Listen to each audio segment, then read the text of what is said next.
الحمدللہ الحمدللہ رب العالمین والعاقبۃ للمتقین والصلاة والسلام علی سید الانبیاء والمرسلین وعلی آلہ واصحابہ وأولیاء أمته وعلماء أهل سنته أجمعين أما بعد فأعوذ بالله من الشيطان الرجيم بسم الله الرحمن الرحيم قال الله تبارك وتعالى فی کلامہ المجید فی شان حبیبہ مخبرا و امرا ان اللہ و ملائکتہ یصلون علی النبی یا ایہا الذین آمنوا صلوا علیہ وسلموا تسلیما الصلاة والسلام علیک یا سیدی یا رسول اللہ وعلی آلک واصحابک یا سیدی یا حبیب اللہ الصلاة والسلام علیک یا نبی اللہ وعلی آلک واصحابک یا نور اللہ۔ اس کی ایک نہ کم کرتے ہیں۔ یا صاحب الجمال و یا سید البشر من وجہک المنیر لقد نذر القمر لا يمكن الثناء کما کان حقہ بعد از خدا بزرگ توئی قصہ مختصر۔ جب حسن تھا ان کا جلوہ نما انوار کا عالم کیا ہوگا۔ ہر کوئی فدا ہے بن دیکھے دیدار کا عالم کیا ہوگا۔ قدموں میں جبیں کو رہنے دو، قدموں میں جبیں کو رہنے دو، چہرے کا تصور مشکل ہے، جب چاند سے بڑھ کر تیری ہے رخسار کا عالم کیا ہوگا۔ اور سنتے ہیں کہ عرب کے زروں پر انوار کی بارش ہوتی ہے، سنتے ہیں کہ عرب کے زروں پر انوار کی بارش ہوتی ہے۔ اے نجم نہ جانے طیبہ کے گلزار کا عالم کیا ہوگا۔ اور نیازی صاحب کہتے ہیں کہ خسروی اچھی لگی نہ سروری اچھی لگی، ہم فقیروں کو مدینے کی گلی اچھی لگی۔ دور تھے تو زندگی بے رنگ تھی بے کیف تھی، دور تھے تو زندگی بے رنگ تھی بے کیف تھی، ان کے کوچے میں گئے تو زندگی اچھی لگی۔ اور آج محفل میں نیازی نعت جو میں نے پڑھی، عاشقان مصطفیٰ کو وہ بڑی اچھی لگی۔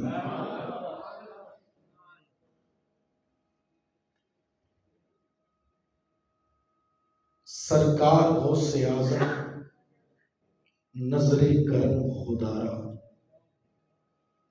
میرا خالی کاسا بھر دو، میں فقیر ہوں تمہارا، جھولی کو میری بھر دو، ورنہ کہے کہ دنیا ایسے سخی کا منگتا، غوث الورا کا منگتا پھرتا ہے مارا مارا۔ اور یہ تیرا کرم ہے یا غوث جو بنا دیا ہے اللہ۔ یہ تیرا کرم ہے یا غوث جو بنا دیا ہے اپنا، کہاں مجھ سا یہ کمینہ، کہاں آستان تمہارا۔ سرکار غوث اعظم نظر کرم خدارا، سب کا کوئی نہ کوئی دنیا میں آسرا ہے، سب کا کوئی نہ کوئی دنیا میں آسرا ہے، میرا بجز تمہارے کوئی نہیں سہارا۔ سرکار غوث اعظم نظر کرم خدارا، میرا خالی کاسہ بھر دو، میں فقیر ہوں تمہارا۔ مشکات کی حدیث ہے، بڑی ہی مشہور حدیث ہے۔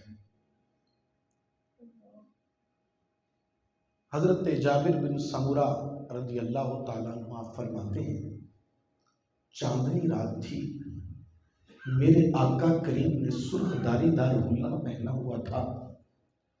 آپ فرماتے ہیں کہ کبھی میں آسمان کے چاند کو دیکھتا، کبھی میں مدینے کے چاند کو دیکھتا۔ یوں کہہ لو، کبھی میں آسمان کے چاند کو دیکھتا، کبھی میں ابو بکر کے آقا کو دیکھتا۔ کبھی آسمان کے چاند کو دیکھتا، کبھی حضرت عمر کے ملجا کو دیکھتا۔ کبھی آسمان کے چاند کو دیکھتا، کبھی حضرت علی کے مولا کو دیکھتا۔ کبھی آسمان کے چاند کو دیکھتا، کبھی حسنین کریمین کے نانا کو دیکھتا۔ کبھی آسمان کے چاند کو دیکھتا، کبھی زہرا کے بابا کو دیکھتا۔ اے جابر بن سمرہ، اب آسمان کے چاند کو بھی تکتے رہے، میرے محبوب کا نظارہ بھی کرتے رہے، اور کسی نہ کسی نتیجے پر تو پہنچے ہوگے، کوئی نہ کوئی فیصلہ تو کیا ہوگا۔ حضرت جابر بن سمرہ کہتے ہیں، لوگوں آسمان کے چاند کو بھی دیکھا، ابو بکر کے آقا کو بھی دیکھا، آسمان کے چاند کو بھی دیکھا، حضرت عمر کے ملجا کو بھی دیکھا، آسمان کے چاند کو بھی دیکھا، حضرت عثمان کے ماوا کو بھی دیکھا، آسمان کے چاند کو بھی دیکھا، حضرت علی کے مولا کو بھی دیکھا، آسمان کے چاند کو بھی دیکھا، میں نے حسنین کریمین کے نانا کو بھی دیکھا، آسمان کے چاند کو بھی دیکھا، میں نے زہرا کے بابا کو بھی دیکھا۔ خدا کی قسم، حضرت جابر بن سمرہ کہتے ہیں، فَإِذَا هُوَ أَحْسَنُ مِنْهُ، آسمان کا چاند مدد تھا، مدینے کا چاند زیادہ چمک رہا تھا۔ آسمان کے چاند میں تو پھیکا پھیکا نور ہے، آ گیا وہ نور والا جس کا سارا نور ہے، کیونکہ صبح طیبہ میں ہوئی، بڑھتا ہے باڑا نور کا، صدقہ لینے نور کا، آیا ہے تارا نور کا، 12ویں کے چاند کا، مجرا ہے سجدہ نور کا، 12 برجوں سے گرا ایک ایک ستارہ نور کا، اور تیری نسل پاک میں ہے بچہ بچہ نور کا، تو ہے عین نور، تیرا سب گھرانہ نور کا۔ اور اس بات کو اور اس شعر کو اگر میں کھول کے بیان کروں تو یوں بیان کروں گا، سونے محبوبہ تیری نسل پاک میں ہے بچہ بچہ نور کا، سونیا تیرا حسن نور کا، تیرا حسین نور کا، تیری فاطمہ نور کی، تیرا تقی نور کا، تیرا نبی نور کا، تیرا باقر نور کا، تیرا جعفر صادق نور کا، تیرا علی حجویری نور کا، تیرا عبدالقادر نور کا۔ اللہ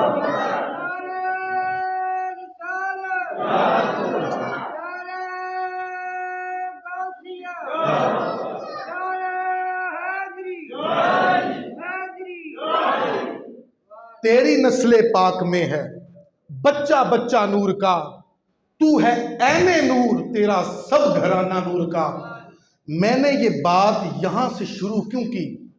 آپ بھی سوچ رہے ہوں گے، بڑی 11ویں کی محفل ہے اور انہوں نے شان مصطفیٰ پر بیان شروع کر دیا ہے، حضور کی آمد کا تذکرہ شروع کر دیا ہے، اور حضور کے حسن و جمال کا تذکرہ شروع کر دیا ہے۔ یارو، ایک عقیدہ بیان کرنا چاہتا ہوں کہ میں سب کو مانتا ہوں، مگر مصطفیٰ کے بعد اگر یہ اصول، اگر یہ ضابطہ، یہ قانون ہمیں یاد ہو جائے، مسئلہ ہی کوئی پیدا نہیں ہوتا۔ ہم نے حضرت ابو بکر صدیق کو بھی مانا، حضرت فاروق اعظم کو بھی مانا، عثمان غنی کو بھی مانا، مولا علی کو بھی مانا، حضرت تمام انبیاء کو مانا، مصطفیٰ کے تمام صحابہ کو مانا، لیکن جس کو بھی مانا ہے وجہ مصطفیٰ۔ وجہ مصطفیٰ ہے. ابو بکر صدیق کو مانا تو وجہ آپ نے کہنا مصطفیٰ ہے.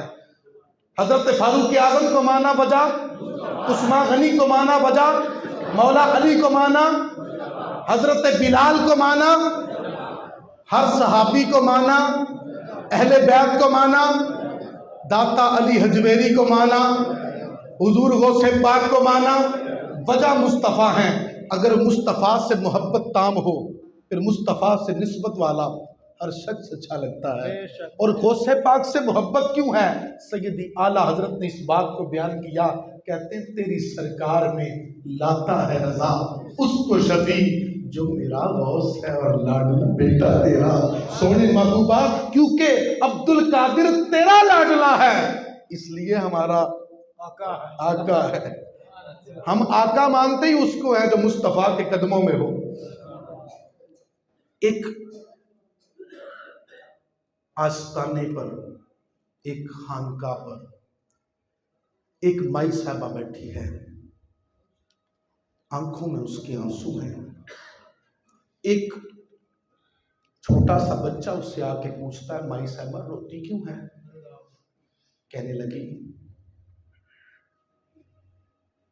میرے ہاں اولاد نہیں تھی, مجھے رب نے اولاد کی نعمت نہیں دی تھی. میرے شوہر کی بڑی تمنا تھی ہمیں بھی اولاد ہو, رب نے کرم کیا, میں امید سے ہو گئی.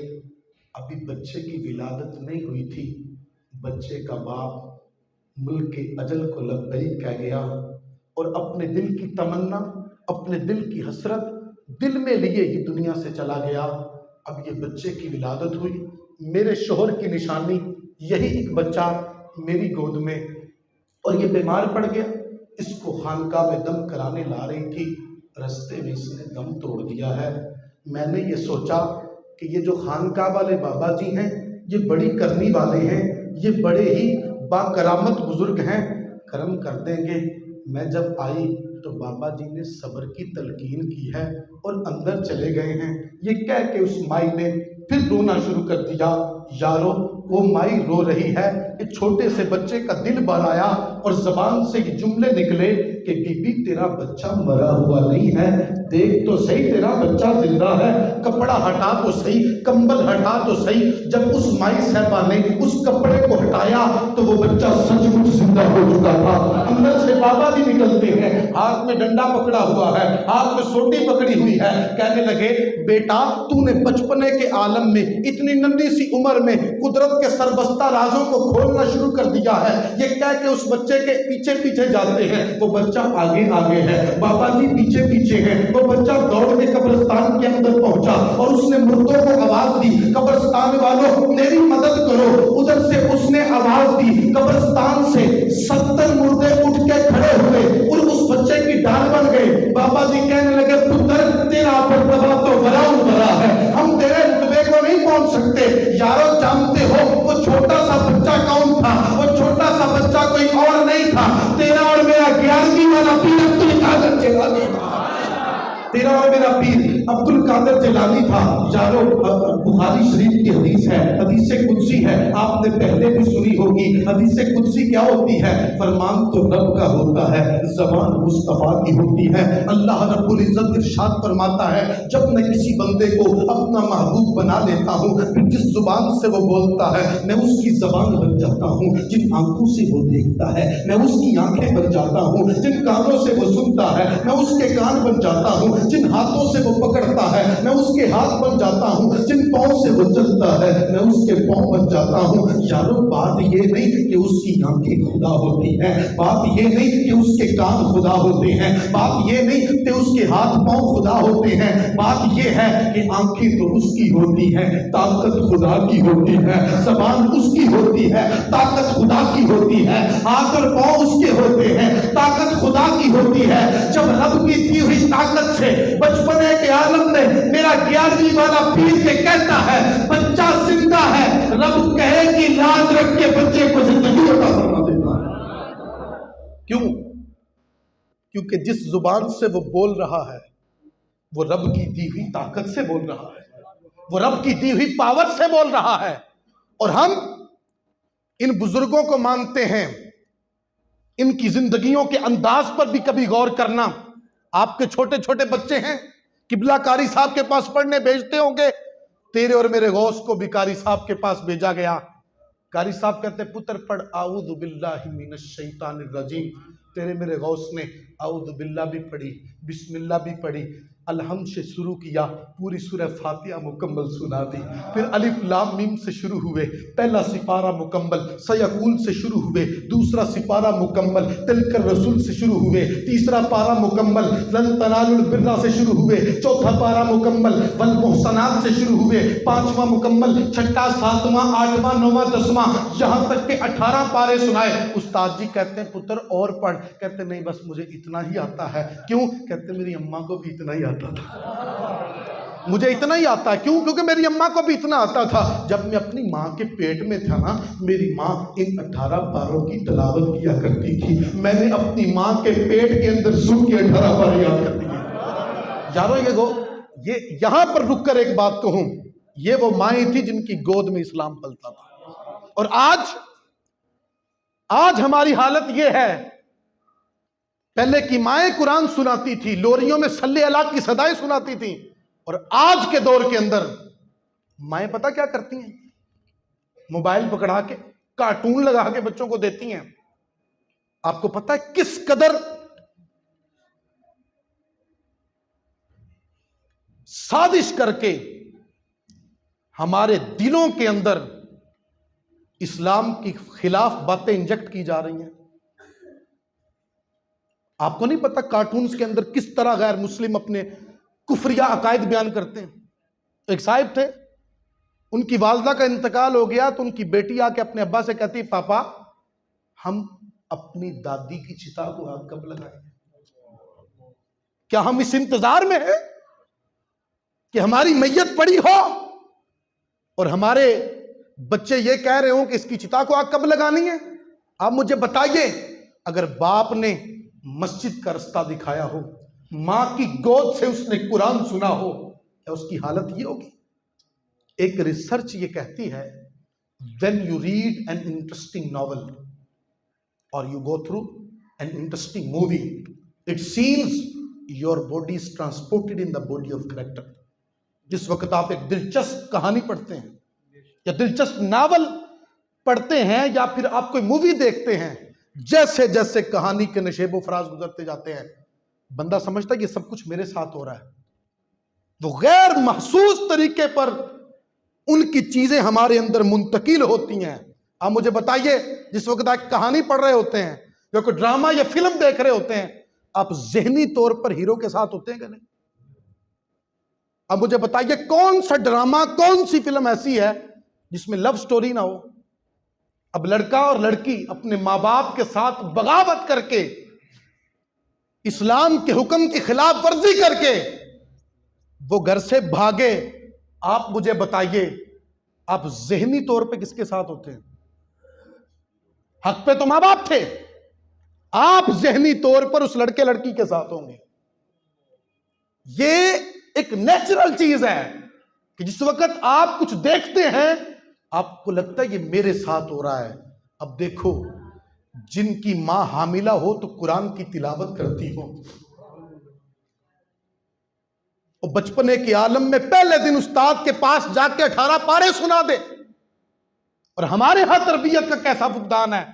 اور یاد رکھیے سیدی اعلیٰ حضرت رحمت اللہ تعالی علیہ نے لکھا، آپ فرماتے ہیں کہ اولاد کے حقوق میں سے ایک حق یہ بھی ہے کہ آدمی دیکھے کہ وہ کس عورت کے ساتھ شادی کر رہا ہے، تقوی والی ہے، پرہیزگاری والی ہے، رب سے ڈرنے والی ہے کہ نہیں ہے، اور عورت یہ دیکھے میں کس مرد سے شادی کر رہی ہوں۔ آج تو نظام بھی الٹا ہو گیا نا، غوث پاک کی 11ویاں مناتے ہو، آپ جانتے ہو غوث پاک کے والدین کا مشہور واقعہ ہے ان کی شادی کا۔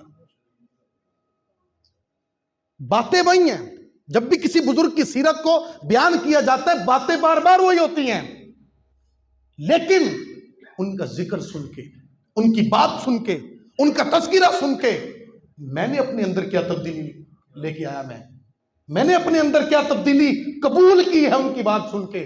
کہ صرف سبحان اللہ پر اکتفا کریں گے یا ان کے نام کی صرف 11ویں کی دیگ پکائیں گے یا سال کے بعد 1-2 محفلیں کرائیں گے، بس اتنا ہی کریں گے کہ کچھ عملی نمونہ بھی ہمارے ہاں ہوگا؟ لوگوں، میں جس غوث پاک کی بات کر رہا ہوں، ایک دن ایک نوجوان ہے، وہ دریا کے کنارے کنارے جا رہا ہے، کئی دن سے روزے دار ہے، اس نے ایک سیب جاتا ہوا دیکھا، اٹھایا، کھا لیا، بھوک بڑی لگی تھی، فوراً ذہن میں خیال آیا، یار یہ سیب تو تیرا نہیں ہے، تو کسی کی ملکیت کی چیز کیوں کھا رہا ہے؟ اب مالک ڈھونڈنے کے لیے دریا کے کنارے کنارے چل پڑا، ایک باغ میں پہنچا، وہ ایک بابے کا باغ ہے، وہاں جا کر کہتا ہے بابا جی مجھے معاف کر دیں۔ بابے نے جب دیکھا، وہ آج کے دور کے اندر جس وقت لوگوں کے حالات یہ ہیں کہ پتھر ہضم، لکڑ ہضم، کسی کو قرضہ دے دو، بعد میں اپنے دیے ہوئے پیسے مانگتے ہوئے شرم آتی ہے، اگلا بندہ لڑتا ہے آگے سے، کہتا ہے جناب مارنے چل رہا تو دے دیں گے، مارن نہیں لگے تیرے پیسے، اس طرح کے جملے سننے کو ملتے ہیں۔ اور اگر بہن اپنا ہی حصہ مانگ لے تو ہم لوگ اسے کہتے ہیں تم ملنا کے حصہ لینا۔ بعض بندوں کی عادت ہے، یہ بات آپ نے سنی ہوگی، اسی اپنی تھی بھین دے کر پانی پینا بھی حرام سمجھتے ہیں، پانی پینا حرام سمجھتے ہیں، وہ مال کھانا حلال سمجھتے ہیں۔ اب غور تو کیجئے نا یار، اس دور کے اندر یہ کون سا نوجوان آ گیا ہے جو سیب کا تقاضا بھی اس پر بنتا نہیں ہے، وہ بھی معاف کروانے کے لیے آ گیا۔ کہا پتر ایسے چھٹی نہیں ملے گی، معافی نہیں ملے گی، اس باغ کی رکھوالی 2 سال کرنی پڑے گی۔ مختلف بیان کی ہیں کہ اتنے سال کہا۔ اب وہ نوجوان تیار ہو جاتا ہے، ٹھیک ہے میں 2 سال باغ کی خدمت کروں گا۔ 2 سال گزرتے ہیں، بابا جی اب تو معاف کر دو۔ کہا نہیں، ایک اور شرط ہے، میری ایک بیٹی ہے، آنکھوں سے اندھی ہے، زبان سے گونگی ہے، کانوں سے بہری ہے، ہاتھوں سے لنجی ہے، پاؤں سے لنگڑی ہے، اس سے نکاح کرنا پڑے گا۔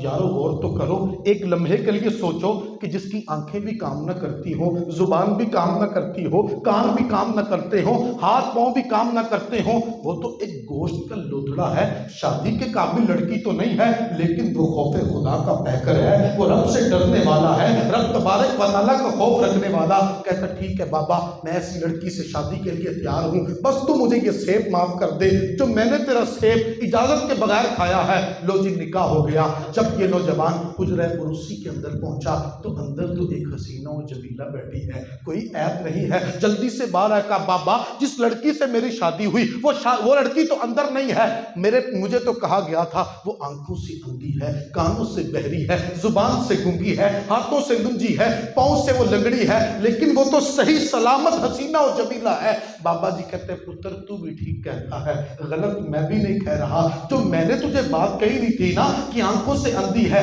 دراصل آنکھوں سے اندھی اس لیے کہ اس کی آنکھوں نے کبھی حرام دیکھا نہیں، زبان سے گونگی اس لیے اس کی زبان کبھی حرام بولی نہیں، کانوں سے بہری اس لیے کبھی اس کے کانوں نے حرام سنا نہیں، ہاتھوں سے لنجی اس لیے کہ اس کے ہاتھ کبھی حرام کی طرف بڑھے نہیں، پاؤں سے لنگڑی اس لیے اس کے پاؤں کبھی حرام کی طرف بڑھے نہیں۔ یارو ذرا غور تو کرو، جب باپ اس طرح کا ہو کہ ایک سیب معاف کرانے کے لیے 2 سال تک مزدوریاں کرے، اندھی بہری گونگی لنجی لنگڑی لڑکی سے شادی کے لیے تیار ہو جائے، اور ماں ایسی ہو جس کی آنکھوں نے کبھی حرام نہ دیکھا ہو، جس کی زبان نے کبھی حرام نہ بولا ہو، جس کے کانوں نے کبھی حرام نہ سنا ہو، جس کے ہاتھ کبھی حرام کی طرف نہ بڑھے ہو، جس کے پاؤں کبھی حرام کی طرف بڑھے نہ ہو، تو یارو جب ایسے پاکوں کا اجتماع ہوتا ہے تو بیٹا بھی رب القادر جیلانی جیسا پیدا ہے۔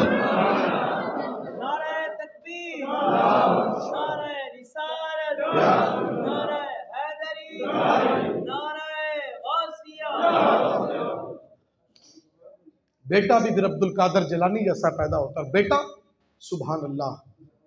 حضرت شیخ سعدی فرماتے ہیں میں کعبے کا طواف کر رہا تھا، ایک شخص آیا، اس نے اپنا سر سجدے میں رکھا، رونا شروع کر دیا، اچانک اس کا رونا بلند ہوا، ہم نے اس کے ٹوٹے پھوٹے لفظ سنے، وہ کہہ رہا تھا مولا اگر میرا عمل قبول نہیں، کل قیامت کے دن میری آنکھیں نکال لینا، میری آنکھوں کو بے نور کر دینا۔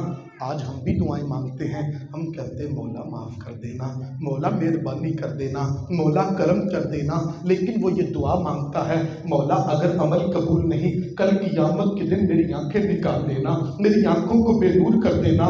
مولا اگر میرا حساب لازمی ہی ہے ذرا مصطفیٰ کی نگاہوں سے اجل کر کے لے لینا، مجھے نبی کے سامنے شرمسار نہ کرنا۔ فرماتے وہ دعا مانگ رہا ہے، ہم نے دیکھا وہ سحری تک رو رہا ہے، ہم نے دیکھا پورا مطاف رو رہا ہے، ہم سے بھی رونا بند نہ ہو سکا، ہم نے بھی رونا شروع کر دیا۔ ہم 2-4 آدمی آگے بڑھے، ہم نے اس کو کندھوں سے پکڑا، ہم نے دیکھا اس کی موٹی موٹی سرخ آنکھیں ہیں، ہم ڈر گئے، ہم گھبرا گئے، ہم سمجھے کوئی پاپی مجرم آیا ہے، کوئی گناہ کبیرہ کر کے آیا ہے، کوئی بڑا گناہ کر کے آیا ہے۔ ہم نے کہا اللہ کے بندے تم نے جرم کیا کیا ہے، تم نے خطا کیا کی ہے، تم نے گناہ کیا کیا ہے؟ وہ کہتا ہے ایک جرم ہو تو بتاؤ، میرے جرموں کی تو قطاریں بڑی لمبی ہیں۔ ہم نے کہا اللہ کے بندے رب بڑا رحمان ہے، رحیم ہے، کریم ہے، وہ بڑے بڑے پاپیوں کو بخش دیتا ہے، بڑے بڑے خطاکاروں کو بخش دیتا ہے، بڑے بڑے سیاکاروں کو بخش دیتا ہے۔ او بابا تو اپنا نام تو بتا، اور تو ہے کون؟ وہ کہتا ہے دنیا تو